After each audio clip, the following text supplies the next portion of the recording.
बस बहुत हुआ। अब मैं थक चुकी हूँ। ऐसे मैं कब तक ऐसे ही अपने सर पर ये दुपट्टा लेकर बैठी रहूंगी। मैं इतनी सुंदर हूँ। अगर मेरे सर पर ये दुपट्टा नहीं होता तो मेरे लंबे बाल और मेरा सुंदर चेहरा कितना अच्छा लगता। लीना, इस दुपट्टे में तुम्हारी सुंदरता को चार चांद लग जाते हैं। जरा एक बार खुद को अच्छे से देखो जरा। इरावती ने बड़े प्यार से लीना के सिर पर दुपट्टा ठीक किया। माँ, मुझे जाने दीजिए, मेरी सहेलियाँ मेरा इंतजार कर रही होंगी। फिर लीना अपनी सहेलियों के साथ पानी लेने तालाब की ओर चल पड़ी। उसके सिर पर दुपट्टा था, लेकिन उसकी चाल में एक अलग ही गरिमा थी। उसके लंबे काले बाल दुपट्टे के नीचे से झांक रहे थे, जिन्हें देखकर उसकी सहेली पायल उनकी तारीफ करने से अपने आप को रोक नहीं पाई। लीना, सच कहूँ तो तू इस गांव की ना सबसे हसीन लड़की है। पर मुझे एक बात समझ नहीं आती, इतनी गर्मी में भी तो हमेशा ये दुपट्टा ओढ़कर क्यों रखती है? बस पायल, मुझे अच्छा लगता है। दुपट्टा लेना मुझे पसंद है और संस्कारी भी लगती हूँ ना। अरे, इतने लंबे बाल, इतना हसीन चेहरा, अगर तू ये दुपट्टा हटा दे तो पूरे गांव के लड़के तेरे पीछे पागल हो जाएंगे। क्यों छुपाती है खुद को? पगली, पानी भर ली वरना अंधेरा हो जाएगा। घर पर माँ इंतजार कर रही होगी। शाम को जब लीना तालाब से घर लौटी तो उसका मन भारी था। घर का दरवाजा बंद करते ही उसने अपनी माँ को सामने पाया। इस बार उसकी आवाज में गुस्सा और दर्द दोनों थे। माँ, आखिर कब तक? मैं कब तक अपनी सहेलियों से ये सच छुपाती रहूंगी? मुझे इस झूठ से जीने में अब घुटन होने लगी है। इतना कहते ही लीना ने झटके से अपने सिर से दुपट्टा हटा दिया। जैसे ही दुपट्टा गिरा, आईने में एक खौफनाक मगर हैरान कर देने वाला सच सामने आया। लीना के माथे के ठीक ऊपर उसके रेशमी बालों के बीच दो छोटे छोटे नुकीले सींग निकले हुए थे, जो उसके इतने हसीन चेहरे को अब विचित्र बना रहे थे। देखो इसे, ये क्या? ये कोई सहेली इसे देखकर मुझसे बात करेगी? अरे भाग जाएगी वो डर के। इतना सुंदर चेहरा है, परंतु ये सींग देखने के बाद मेरी खुद की भी नजर सींग से हटकर चेहरे पे नहीं जाती। इरावती की आंखों में आंसू भर आए, लेकिन उसने खुद को संभाला। उसने अपनी बेटी के उन सींगों को सहलाया जैसे वो कोई कमी नहीं बल्कि गहना हो। पीछे खड़े पिता की आंखों में भी गहरा दर्द था, लेकिन उन्होंने अपनी चुप्पी नहीं तोड़ी। तू जो भी है, जैसी भी है, हमारी जान है लीना। दुनिया क्या कहती है उससे हमें कोई मतलब नहीं। माँ, आप फिक्र मत कीजिए। अगर आपने ये राज इतने सालों तक छुपा कर रखा है तो मेरा सच मेरे दुपट्टे के नीचे सुरक्षित रहेगा। आज के बाद मैं कभी फिर से दुपट्टा सर से उतारने की जिद नहीं करूंगी।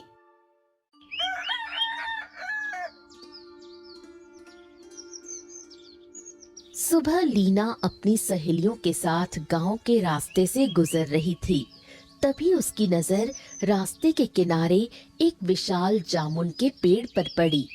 वहाँ एक लड़का बड़ी फुर्ती से ऊपर चढ़ रहा था, लेकिन अचानक उसका पैर फिसला और वो धड़ाम से नीचे आ गिरा। अरे, इतनी बड़ी उम्र हो गई और अभी तक जामुन चुराने की आदत नहीं गई। इस उम्र में कौन बंदरों की तरह पेड़ पर चढ़ता है? चलो लीना, इसे यहीं अपनी चोट सहलाने दो। अरे रे रे रे रे रे मेरी मदद करो, कोई मेरी मदद करो। अरे रे बहुत तकलीफ हो रही है। अरे तुम लोग देख क्या रही हो? अपना हाथ दो मुझे, मुझे उठने के लिए, मुझसे नहीं उठा जा रहा। अरे रे रे रे रे रे रे रे रे रे। अरे तो फिर बंदर जैसे पेड़ पर चढ़ने से पहले सोचना चाहिए था ना। हम लोग कोई तुम्हारे नौकर नहीं है, समझ गए ना। पायल और दूसरी सहेलियां मजाक उड़ाते हुए आगे बढ़ गईं, लेकिन लीना वहीं रुक गई। उसने देखा कि लड़का दर्द से करहा रहा था। लीना उसके पास गई और मदद के लिए अपना हाथ बढ़ाया।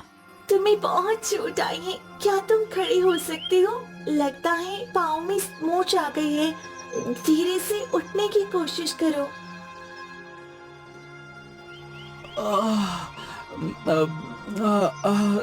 धन्यवाद तुम्हारा। मैं अपने लिए नहीं चढ़ा था। बात यह है कि कुछ छोटे बच्चे नीचे खड़े थे, उन्हें जामुन चाहिए था। मैंने सोचा अगर वो ऊपर चढ़ेंगे तो उन्हें चोट लग सकती है, इसीलिए मैंने उन्हें घर भेज दिया और जामुन लाने का वादा कर दिया। अब खुद चोट अपने सर ले ली। चलो, ये तो अच्छा हुआ किसी बच्चे को चोट नहीं लगी। तुम खुद गिर गए ताकि वो सुरक्षित रहे, पर तुम्हें अपना भी ख्याल रखना चाहिए था ना। एक बात कहूँ, तुम्हारा स्वभाव तुम्हारी सहेलियों से बहुत अलग है। यानी कि वो तो बस हंसकर चली गई, लेकिन तुमने रुककर एक अजनबी की परवाह की। वैसे तुम्हारा नाम क्या है और तुम हमेशा इस तरह से अपना सिर क्यों ढक के रखती हो? मतलब कि मैंने आज तक गांव में किसी भी लड़के को ऐसे पल्लू डाले हुए नहीं देखा। मेरा नाम लीना है और ये दुपट्टा बस मुझे सादगी पसंद है। चलो अब तुम अपना ध्यान रखना, मैं अब चलती हूँ, वरना मेरी सारी सहेलियाँ दूर निकल जाएंगी। लीना जल्दी से आगे की ओर बढ़ी।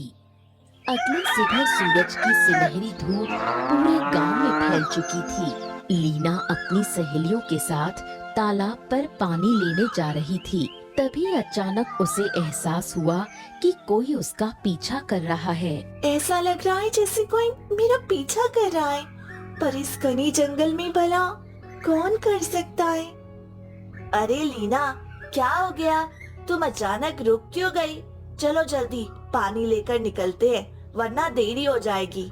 पायल, तुम थोड़ा आगे बढ़ो, मुझे अचानक एक जरूरी काम याद आ गया है। मैं अभी आती हूँ, तुम रुको मत जाओ। पता नहीं इसे क्या हो गया है, मेरी एक बात भी नहीं सुनती है।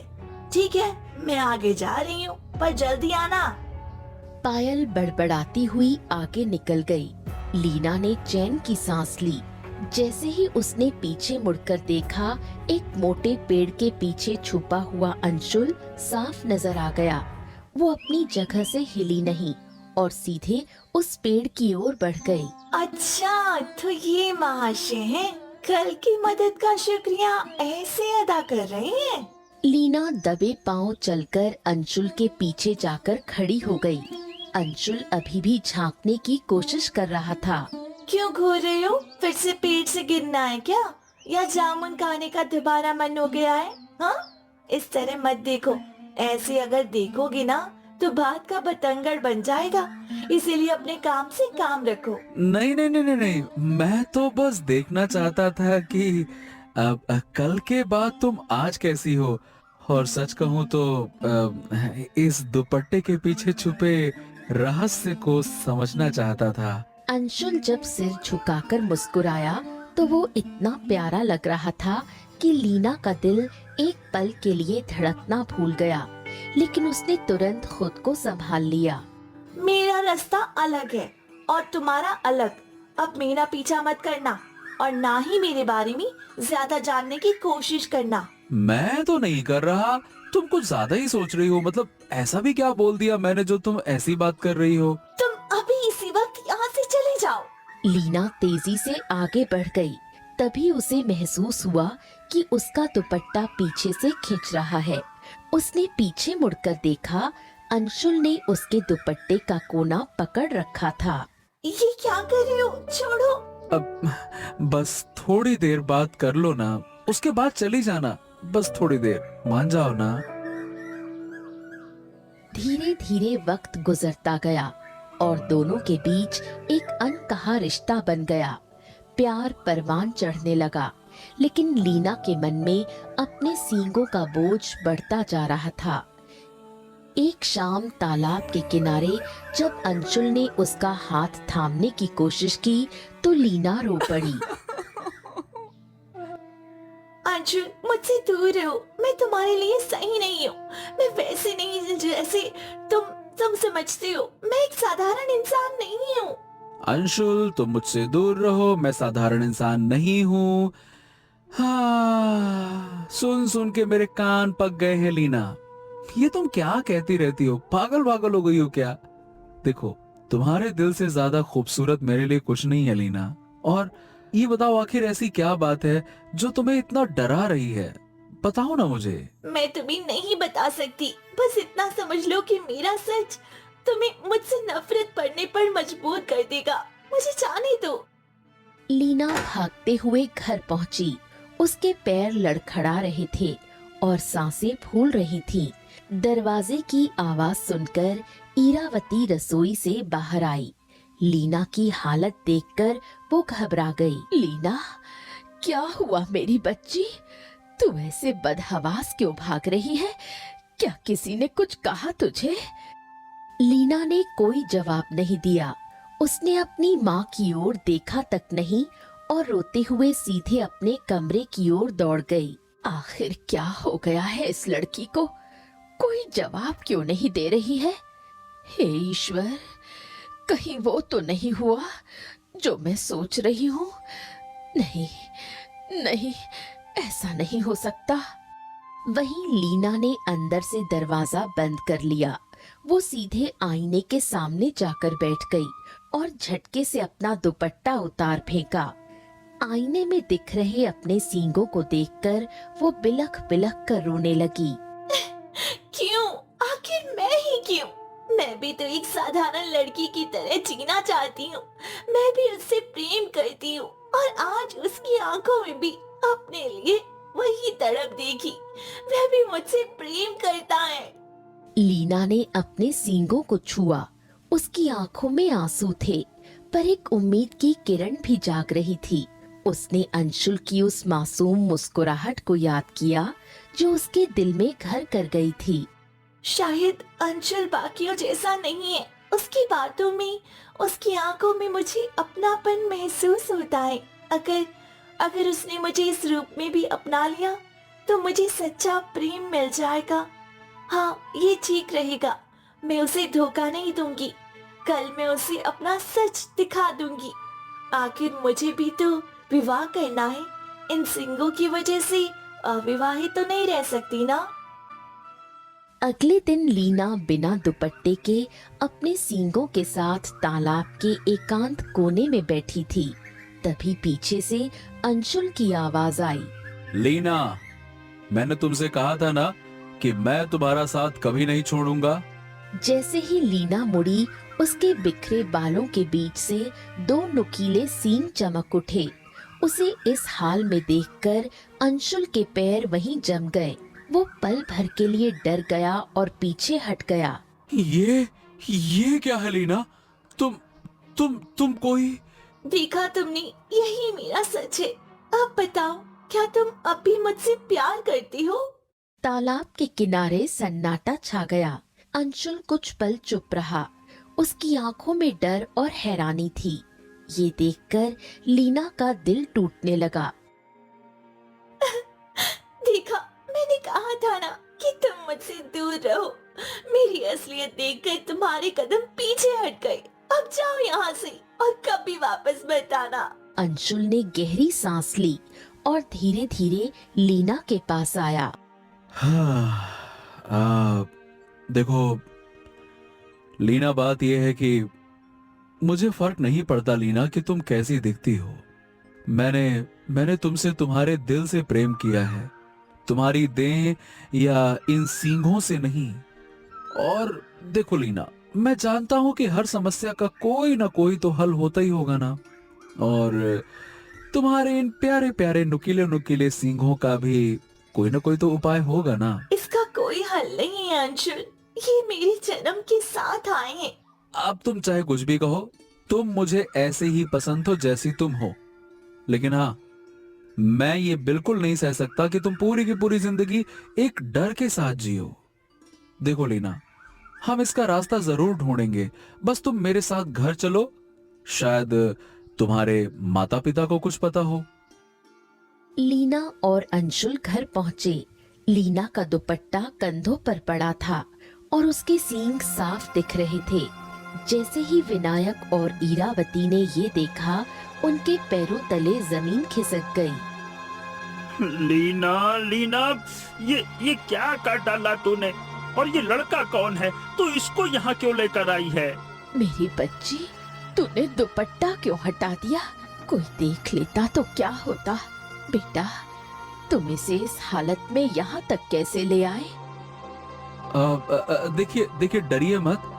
मैंने लीना का सच स्वीकार कर लिया है, लेकिन मैं इसे घुट घुट कर जीते नहीं देख सकता। कृपया करके मुझे ये बताइए कि क्या ये कोई श्राप है या फिर इसका कोई इलाज नहीं है क्या? बेटा, हम 17 साल से इसका बोझ उठा रहे हैं। नगर नगर भटके, वैद्यों से मिले, पर सबने हाथ खड़े कर दिए।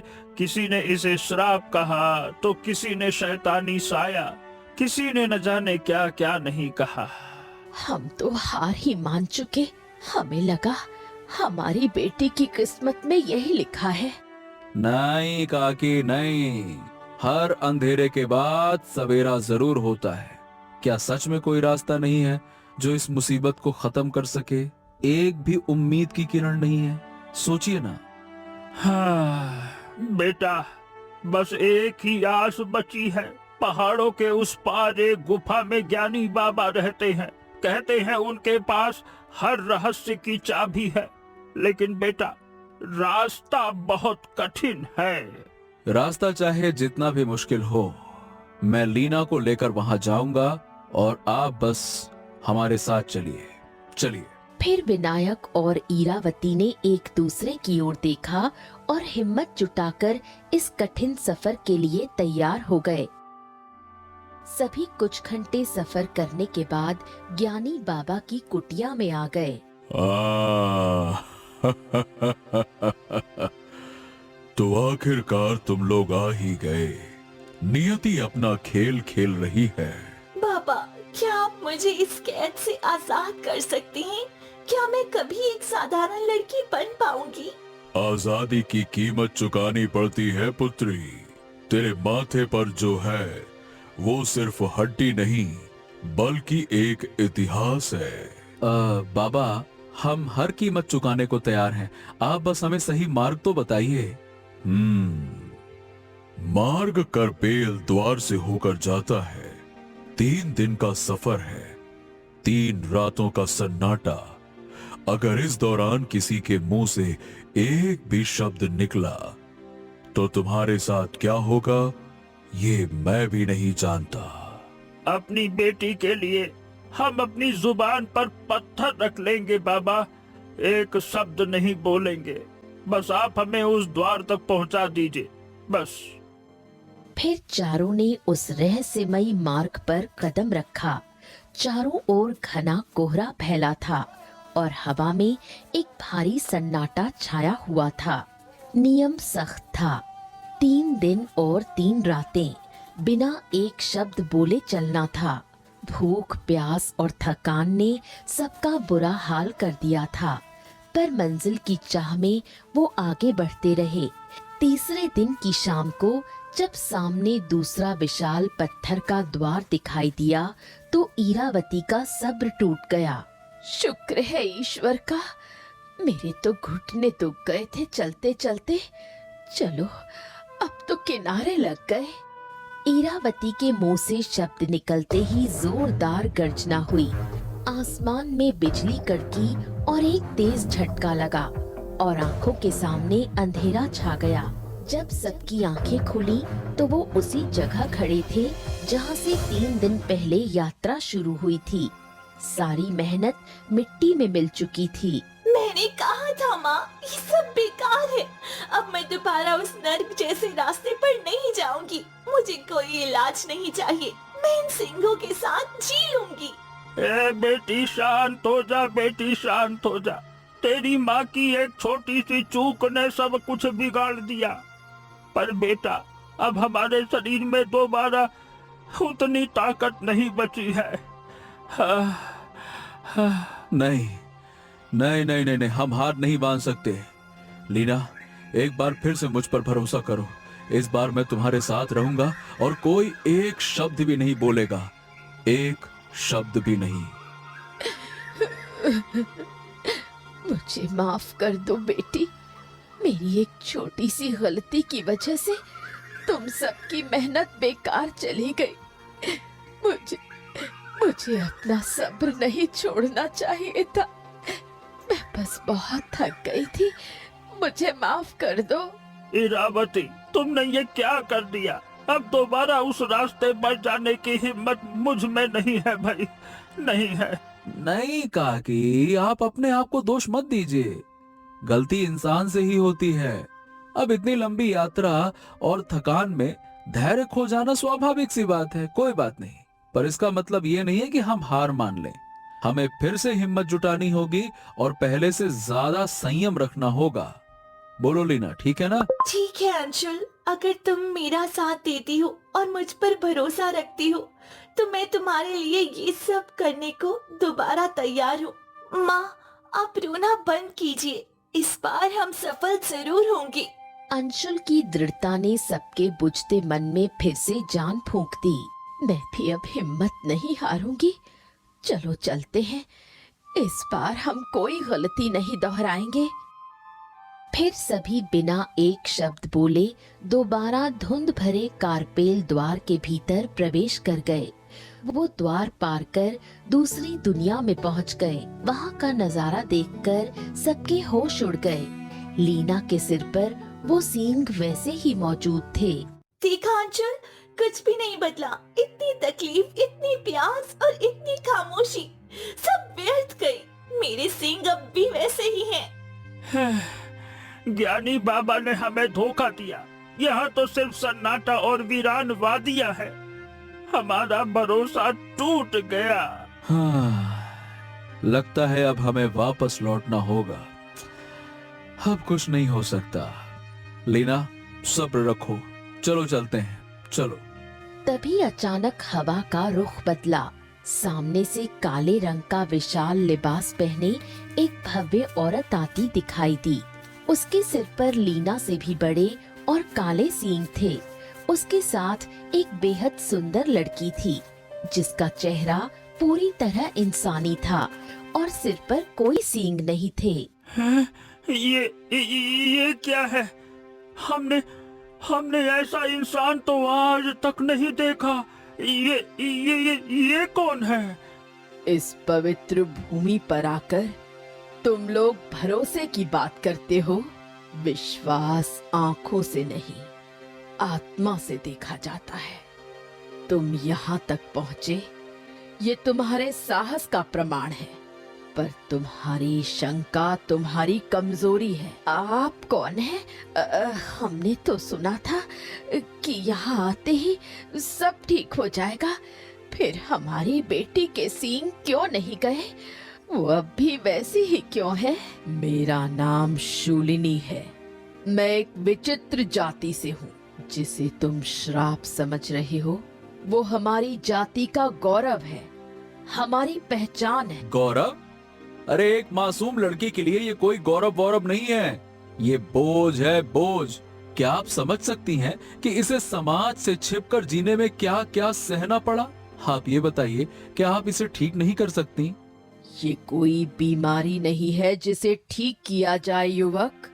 ये हमारी जाति की शक्ति है जो हर तीसरी पीढ़ी में एक कन्या को मिलती है।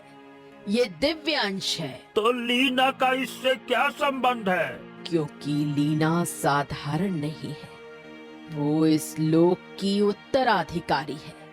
उसके माथे के ये सींग उसकी जीत का प्रतीक है, हार का नहीं।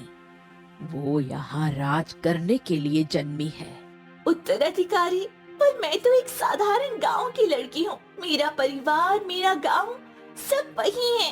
मुझे ये शक्ति नहीं, सब वही है। मुझे ये शक्ति नहीं चाहिए। जो खून में है उसे नकारा नहीं जा सकता लीना। तुम इस धरती का हिस्सा हो। कुछ भी हो जाए, हम अपनी बेटी तुम्हें नहीं देंगे। हाँ, ये हमारी बेटी है, चाहे इसमें कितनी भी शक्ति हो, हम इसे नहीं छोड़ सकते। ये मेरी बेटी है और हमेशा मेरी ही रहेगी। विनायक, इरावती, जिसे तुम अपनी बेटी समझते रहे, वो मेरी अमानत थी। 17 साल पहले मैंने ही उसे तुम्हारे आंगन में छोड़ा था, और जो मेरे पास है वो तुम्हारी पुत्री है। क्या लीना हमारी संतान नहीं? अरे आपने ऐसा क्यों किया? क्योंकि मेरी जाति के लोग केवल शक्तिशाली हैं, चतुर नहीं। मैं चाहती थी कि मेरी बेटी इंसानों के बीच रहकर बुद्धि और चालाकी सीखे, ताकि वो हमारे कबीले के उन दुश्मनों और खतरों का सामना कर सके जो केवल ताकत से नहीं जीते जा सकते। और देखो, आज मेरा मकसद पूरा हुआ। लीना के पास मेरी शक्ति है और तुम लोगों की दी हुई बुद्धि नहीं। लीना हमारी जान है, हमने उसे पाला है। अब वक्त आ गया है, लीना अपनी असली माँ के पास आ जा। अब तुझे इस कबीले की रानी बनना है। नहीं शूलिनी जी, मैं उसके साथ नहीं जा सकती। 17 साल तक इन्होंने मुझे अपनी कोख से जन्म देकर बेटी की तरह प्यार दिया है। मेरे लिए ये मेरे माता पिता हैं। मेरा संसार इसी गांव और इन्हीं लोगों में है। तू अपनी सगी माँ को ठुकरा रही है, और तू कोयल, जा अपने असली माता पिता के पास जा। तू तो साधारण है, मेरे किसी काम की नहीं। शूलिनी ने उस साधारण लड़की कोयल को धक्का दिया जिसे उसने अपनी बेटी बनाकर पाला था। कोयल कांप रही थी, पर वो विनायक और इरावती की ओर नहीं बढ़ी। वो दौड़कर वापस शूलिनी के पैरों में बैठ गई। नहीं माँ, आप मुझे खुद से दूर मत कीजिए। भले ही मैं साधारण हूँ, पर आपने मुझे अपनी ममता की छाई दी है। आप ही मेरी असली माँ हैं। मूर्ख लड़की, हट यहाँ से। देख, तेरे असली माँ बाप वहाँ खड़े हैं, जा उनके पास। मैं कहीं नहीं जाऊंगी, चाहे आप मुझे मार डालो या श्राप दे दो, मैं आपकी ही बेटी बनकर रहूंगी। शूलिनी का कलेजा कांप उठा। देखिए शूलिनी जी, ममता किसी खून के रिश्ते की मोहताज नहीं होती है। लीना आपकी बेटी है, पर उसका दिल इनके पास है। और कोयल आपकी नहीं है, पर उसकी रूह आपसे जुड़ी है। शूलिनी की डरावनी और बड़ी बड़ी आंखों में अचानक आंसू छलक आए। मुझे क्या हो रहा है? मेरी अपनी बेटी मुझे मिल रही है, फिर मेरी आंखों में ये आंसू क्यों? नहीं, ऐसा नहीं हो सकता। इस इंसानी बच्चे के लिए मेरे दिल में इतनी हमदर्दी क्यों जाग रही है? अपनी ममता को कमजोर पड़ते देख शूलिनी ने तुरंत अपनी आंखें बंद कर लीं, ताकि कोई उसकी बेबसी ना देख सके। ले जाओ इसे, ले जाओ यहाँ से। कोयल, पीछे मुड़कर मत देखना। और लीना, तू आजाद है, आजा अपनी दुनिया में। कोयल अपने असली माँ बाप की ओर 2 कदम बढ़ी ही थी कि अचानक उसके पांव ठिठक गए। उसने पीछे मुड़कर शूलिनी की ओर देखा, जो अपनी नम आंखें छुपाने की कोशिश कर रही थी। कोयल ने एक पल की भी देरी नहीं की और दौड़कर वापस शूलिनी के चरणों में गिर पड़ी। माँ, चाहे तो मुझे अभी मार डालो, पर खुद से दूर मत करो। जिस आंचल ने मुझे पाला, मैं उसे छोड़कर कहीं नहीं जा सकती। मुझे सींग नहीं चाहिए, मुझे बस आपकी ममता चाहिए। पगली लड़की, तू पत्थर के इस दिल को मोम कर देगी। शूलिनी ने कोशिश बहुत की थी खुद को रोकने की, पर कर नहीं पाई। उसने कोयल को अपने सीने से लगा लिया। उधर लीना का चेहरा आंसुओं से भीगा हुआ था। वो एक तरफ अपनी जन्म देने वाली माँ की जादुई विरासत को देख रही थी और दूसरी तरफ उन दो चेहरों को जिन्होंने उसे चलना सिखाया था। माँ, भले ही मेरी रगों में आपका खून दौड़ रहा है, पर इन 17 सालों में मेरा रोम रोम विनायक बाबा और इरावती माँ के प्यार में सींचा गया है।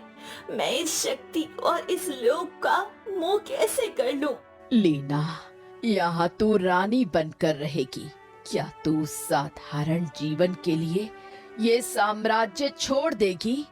साम्राज्य मिट्टी है उस ममता के आगे जो मुझे गांव के उस छोटी सी घर में मिली। इन्होंने मेरे सींगों को श्राप नहीं, मेरी जान समझा।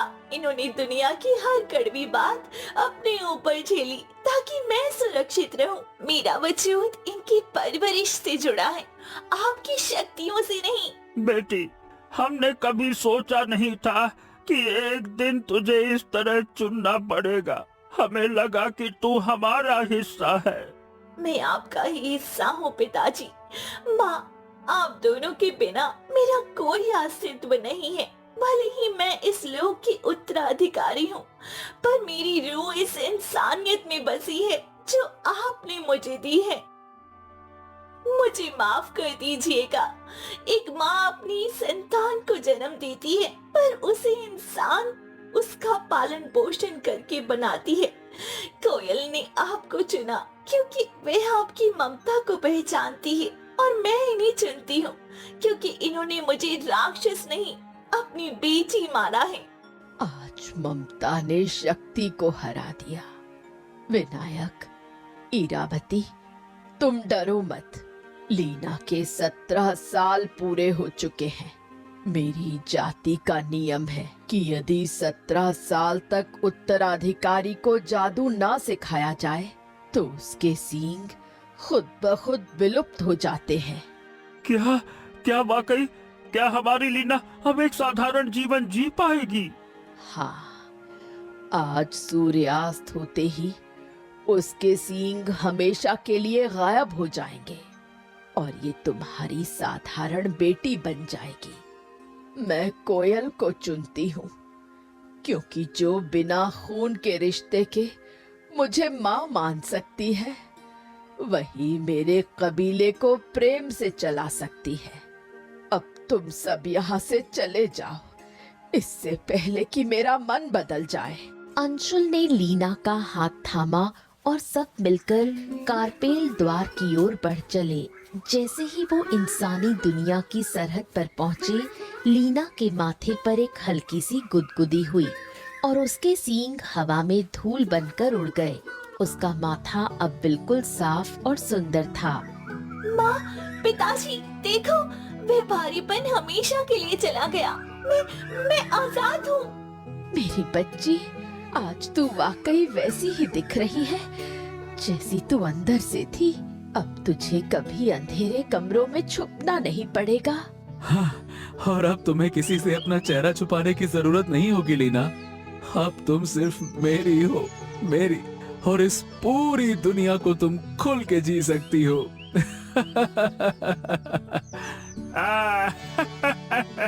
ईश्वर का लाख लाख शुक्र है, आज मेरी बेटी के माथे से वो बोझ नहीं बल्कि मेरे कलेजे से एक बहुत बड़ा पत्थर हट गया।